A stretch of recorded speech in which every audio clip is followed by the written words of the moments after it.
আজকে একটা দারুণ মজার গল্প শোনাবো আপনাদের। গল্পের নাম দাদুর ফিশ মার্কেট কনফিউশন।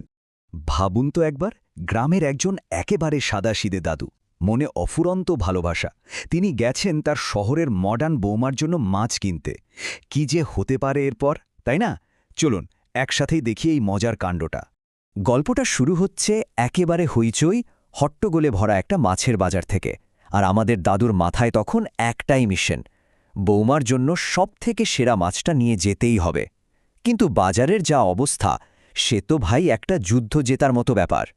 আর এই সব কিছুর মধ্যেই মাছওয়ালা দাদুকে দেখে একটু টিপ্পুনি না কেটে আর পারল না। কিন্তু দাদুর কি সেদিকে হুঁশ আছে? তিনি তো তখন গভীর চিন্তায় ডুবে, কোন মাছটা নেবেন আর কোনটা বাদ দেবেন। ওহো, দাদুর অবস্থা তো একদমই কাহিল। একদিকে ইলিশ মাছ দেখে মনটা কেমন করে উঠছে, আবার অন্যদিকে চিংড়ি দেখে জিভে জল চলে আসছে। মানে এত মাছের মধ্যে ওনার মাথাটা একদম বনবন করে ঘুরছে। আরে মাথা ঘুরবে নাই বা কেন, এ তো পুরো মাছের গোলক ধাঁধা। আমাদের দাদু বেচারা তো একদম দিশেহারা। কিন্তু আসল কারণটা তো আরও গভীর, বুঝলেন? এটা শুধু মাছ কেনার ব্যাপার নয়, এর সাথে জড়িয়ে আছে সম্মান।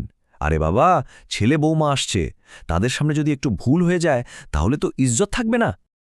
আর এখানেই গল্পের আসল মজাটা, মানে শহরের নতুন নতুন খাবার আর গ্রামের সেই চেনা ভালোবাসার রান্না, এই দুটোর মাঝখানে পড়েই তো দাদুর যত চিন্তা। ব্যাপারটা অনেকটা এরকম, একদিকে ধরুন বার্গার, পিৎজা, পমফ্রেট, আর অন্যদিকে জিভে জল আনা আমাদের সর্ষে ইলিশ। দাদুর মনে খালি একটাই ভয়, শহরের বৌমা কি গ্রামের এই স্বাদটা পছন্দ করবে তো?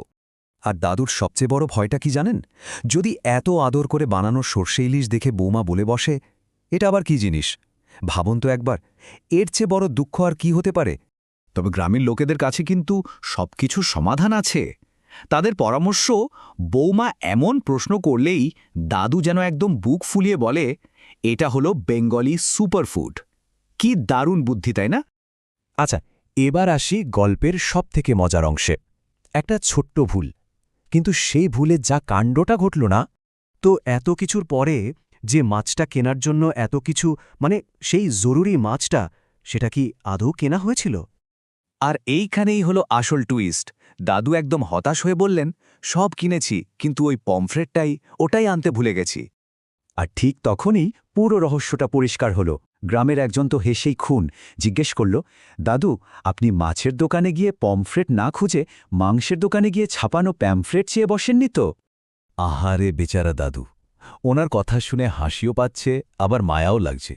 কে জানত এই বয়সে এসে একটা ইংরেজি নাম এমনভাবে ডুবাবে।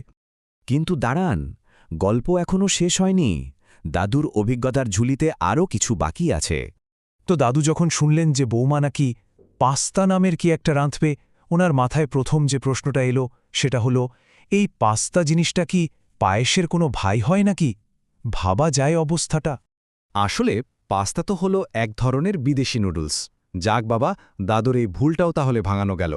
চলুন এবার গল্পের একেবারে শেষ পর্যায়ে চলে এসেছি।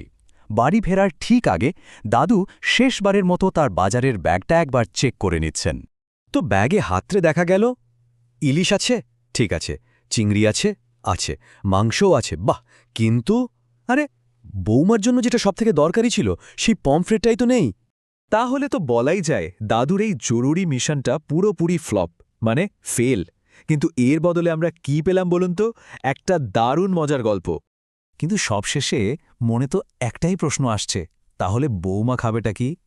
এর উত্তরটা না হয় আপনাদের ভাবনার জন্যই তোলা রইল। কি মনে হয় আপনাদের?